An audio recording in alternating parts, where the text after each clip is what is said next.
আসলে বাংলাদেশ কিন্তু ভাই 2-3টা সিরিজ ধরে বেশ অবিশ্বাস্য ক্রিকেট খেলছে। ঠিক আছে, যেটা বাংলাদেশের সিস্টেম, সেই সিস্টেমটার বিরুদ্ধে গিয়ে ভাই ক্রিকেট খেলছে এবং সেটাই আমরা দেখতে পাই নেদারল্যান্ডের বিরুদ্ধেও সেম হয়েছে। কারণ আমরা জানি যে বাংলাদেশ টিম ভাই 130, 140 এবং 150 রান চেস করতে প্রায় ওদের ভাই 20 ওভার লেগে যায়।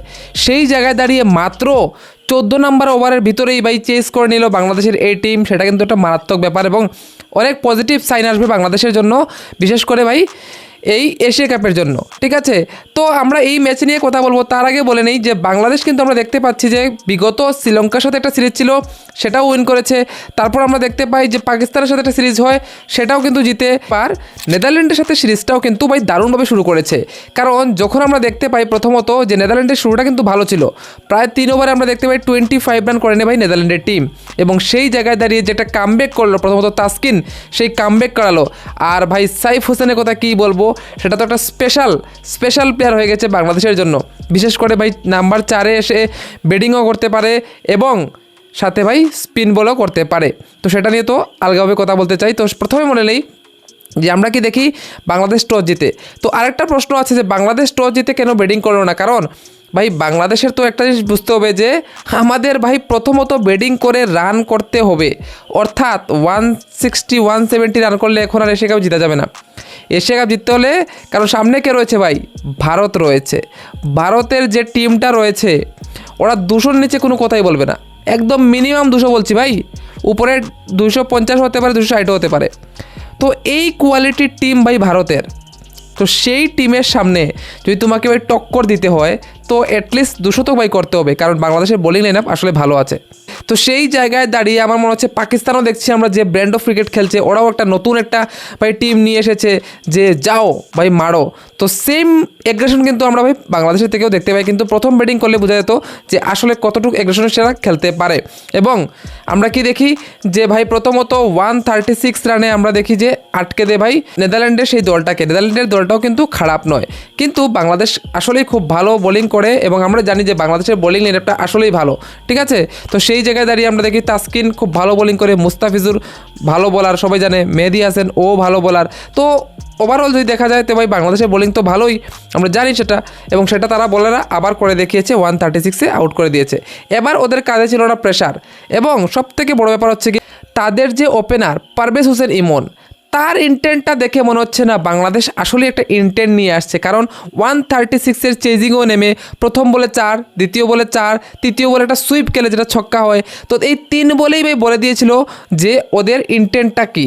কিন্তু আমরা আরেকটা জিনিস লক্ষ্য করি যে যদিও সে বেশি রান করতে পারেনি, কিন্তু তার ইন্টেন্টটা দেখে মনে হচ্ছে না T20-র মতো ভাই ইন্টেন্ট নিয়ে আসলে আসছে।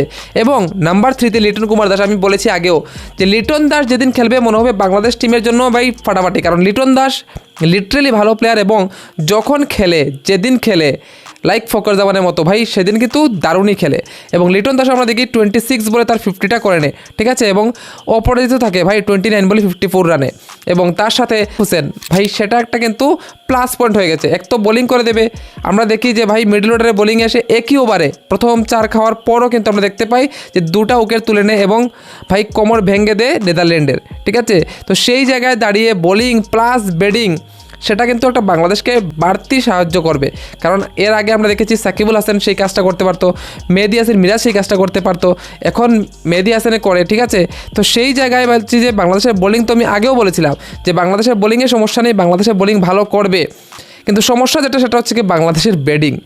এখনও বলছি, হ্যাঁ নেদারল্যান্ডের সাথে জেতার পরও বলছি যে বাংলাদেশের ব্যাটিং যেদিন 200-190 রান থাকবে বোর্ডে, অথবা প্রথম যেদিন ব্যাটিং করবে সেদিন কি সেই ফিল্ড আপ করতে পারবে, সেদিন কি সেই রান করতে পারবে, তাহলেই বাংলাদেশ ভালো কিছু করতে পারে। আদারওয়াইজ ভাই নেদারল্যান্ডের সাথে এই জয়টা যেন বাংলাদেশ মনে করে না যে ভাই এশিয়া কাপ জিতে গেছি, একদম ফাটিয়ে দিয়েছি, এমন কিছু না। ঠিক আছে, এশিয়া কাপে ভালো করতে হলে বাংলাদেশকে আরও অনেকটা বেটার করতে হবে। কারণ বাংলাদেশ থেকে ভাই আরও অনেক উপরে টপ লেভেলের টিম, হোক শ্রীলঙ্কাকে কথা বলি, হোক আমরা পাকিস্তানও যেরকম খেলছে ইদানিং, তো এবং ইন্ডিয়ার কথা তো ভাই বাদই দিয়ে দিলাম। ইন্ডিয়া তো টপ বলতে কী বলবো ভাই, ইন্ডিয়া যে ব্র্যান্ড অফ ক্রিকেট খেলছে, অস্ট্রেলিয়াও তার আশেপাশে এখন আছে কিনা আমার সন্দেহ রয়েছে ভাই।